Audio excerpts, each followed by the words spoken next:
You're watching Seattle Seahawks Today, powered by Chat Sports. Tyler Jones here with you. Thanks for joining us. It is time for another mailbag portion of the show where we answer your questions in real time on our live Wednesday show where you guys submit questions to us, we react to them, and you may be wondering, how can I be a part of your next mailbag? Well, if you subscribe to Seahawks Today and turn on notifications, you will never miss a moment, and you'll be the first to know when we go live and when we have new content on the channel, and you can join us for our next mailbag segment. So subscribe now. Be alerted whenever we upload content right here on the channel. Never miss a moment. You'll be glad you did.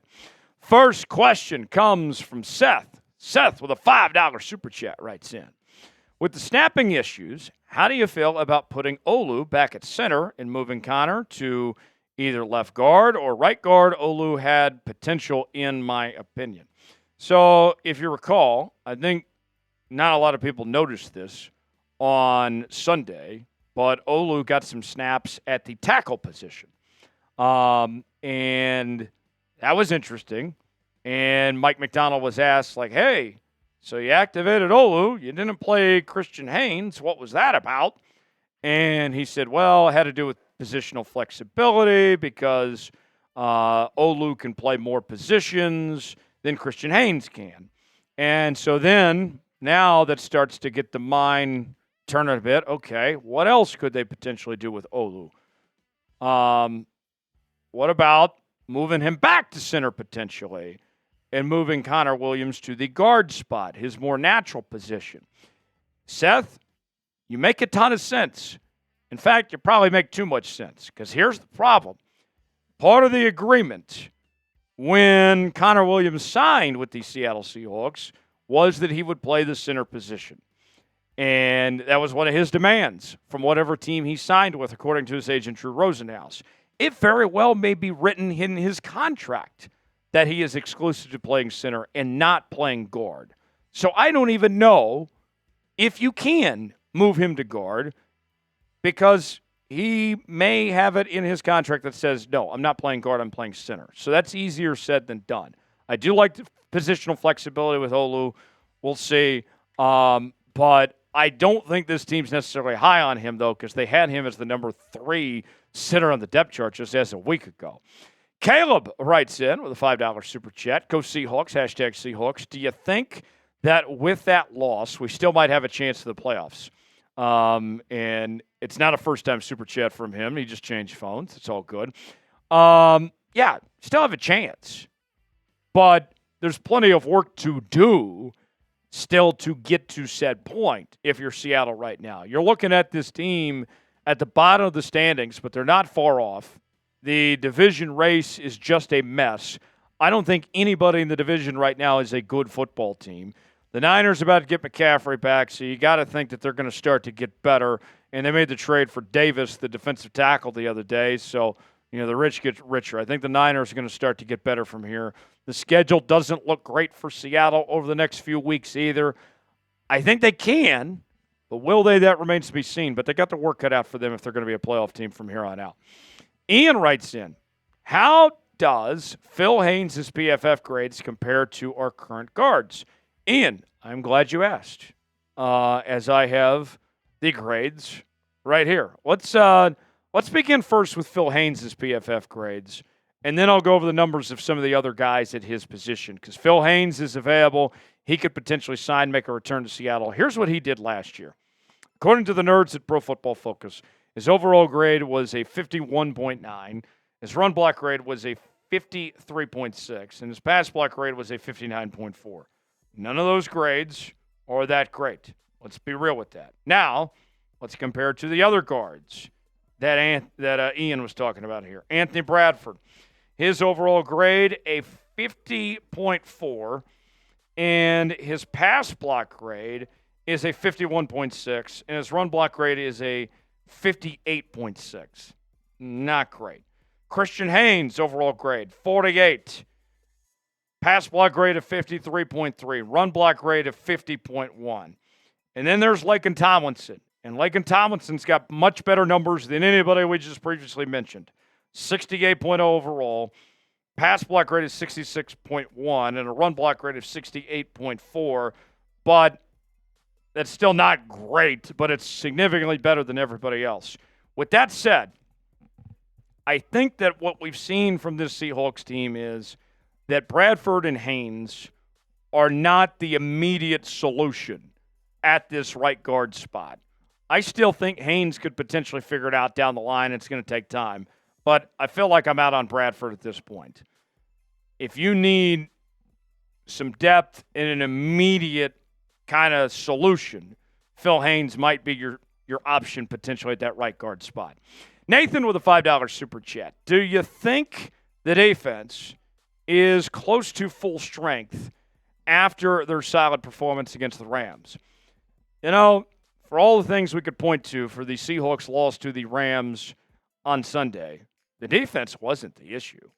The defense played very well. You think about Geno gave the Rams offense 3 extra possessions.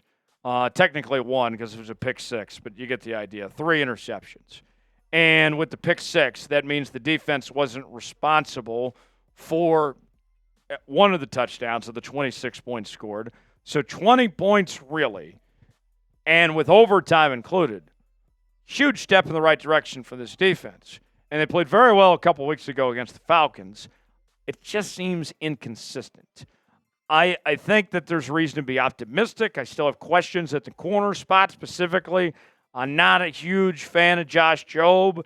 Trey Brown hasn't played great either. But I think it's promising at the very least. But there's still more work to do. Tony Hawk Skater writes in, is John Schneider on the hot seat? So this has been something that I've been getting in my comments a whole lot more in recent weeks. Is it time to move on from John Schneider? And I'll say this. John, I think that his draft record as of late has been very good, right? Guys like Devin Witherspoon, Byron Murphy, Charles Cross, Boye Mafe, Rick Woolen, just to name a few. He's drafted very well. But then, on the flip side of things, he's had some bad contracts. That Draymond Jones one was very dreadful and set this team back quite a bit. I don't know what the hell they're going to do about Tyler Lockett's situation next year with that $31 million cap hit. That's not easy to get out of.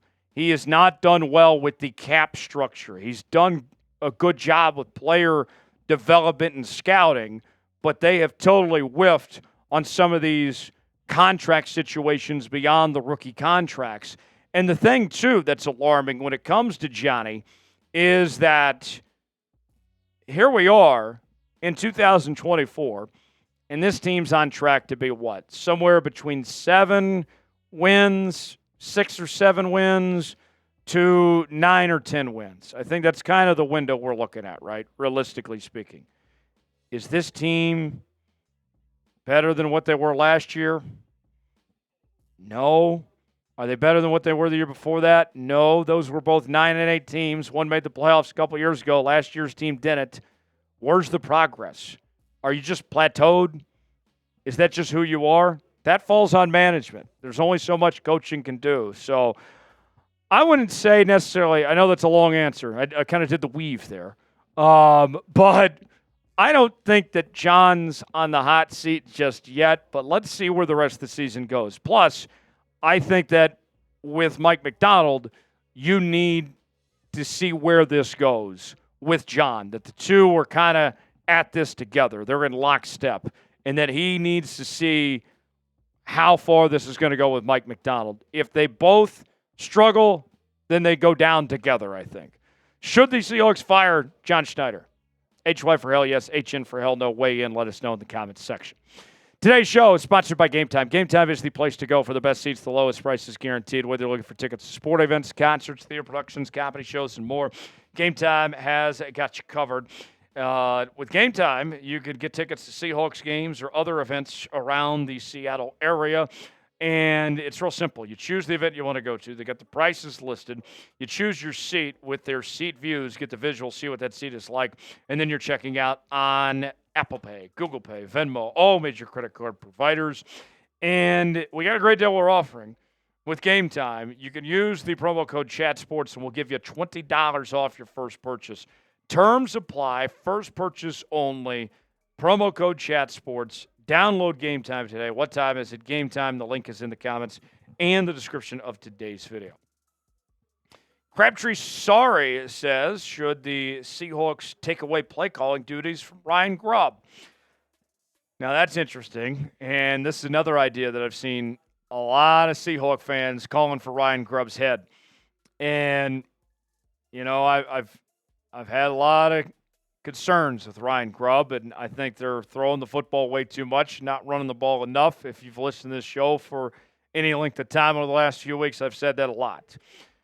I know that the Raiders just fired their OC, Luke Getsy, who was hired around the same time as Ryan Grubb is, but that's a, you know, fragile organization, lots of dysfunction there. You know, they'll hire and fire coaches left and right. So we're not the Raiders. We're not at the Raiders level of stupidity as far as that goes. But when it comes to firing Ryan Grubb, I would say that I don't think that, well, starting with taking away play calling duties, I don't think that's happening because who are you going to turn to next? It's still his scheme. It's his offense. You're not going to take away – this isn't college football here. If you're going to take away play calling duties from Ryan Grubb, you essentially just fire him. And I don't think that's happening. So I think they're going to ride it out, try to get a full sample size. And if it's not working, go in a different direction next year. If it's successful, then he comes back next year. But I would be surprised if he gets moved or if they take away his play calling duties. Do you believe in Ryan Grubb? Type B for believe, D for don't. Get in the comment section. Let us know.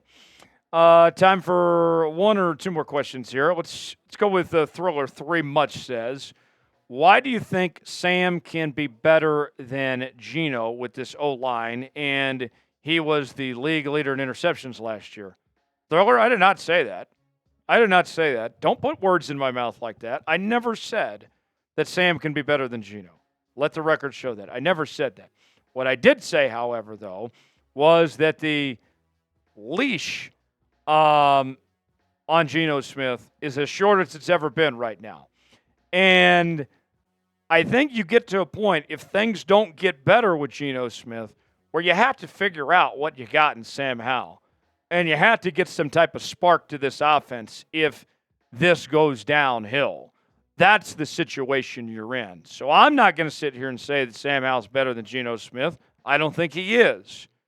But if Geno's play doesn't improve, if he doesn't figure it out, then you might have to do something different to get this offense going, get a spark, and see what you have in Sam Howell. That's the situation we're in, Thriller.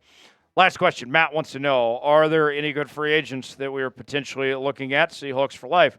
Glad you asked. We have a whole video on it on the channel that you can go see for yourself. Some names that include David Bakhtiari, Phil Haynes, and others.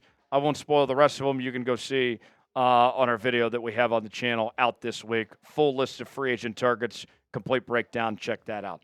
All right, let's get out of here. Make sure to subscribe to Seahawks Today for continuing Seahawks coverage, even during the bye week. We got you covered here on the channel. YouTube.com/SeahawksTV. I'm Tyler Jones. We'll see you next time.